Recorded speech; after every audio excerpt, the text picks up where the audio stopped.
Payg'ambarimiz sollallohu alayhi vasallam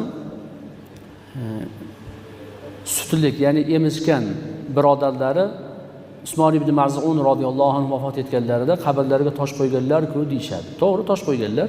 U tosh u yerda hech qanday qabriston bo'lmagan. Bitta qabr bo'lgan.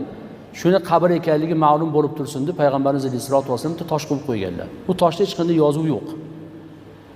Oddiy bir toshni qabr ekanligi ma'lum bo'lib tursin deb qo'yib qo'yganlar. Shunda olinadi. Oddiy tosh qo'ysangiz mumkin. Oddiy tosh yoki har bir qabristonda o'zini raqamlari yozilgan, betondan yasalgan g'ishlari bor. To'g'rimi? Raqam yozib qo'ygan. Masalan, 1510-qabr deydi-da, o'shani qo'yib qo'yiladi. Nimaga? Chunki qabriston hay'ati o'sha qabristonda nechta qabr bor, nechta odam ko'milgan, qachon ko'milgan bilib turish uchun ular daftariga yozadi. Har bir dafn etilgan inson haqida ma'lumot daftarda turadi.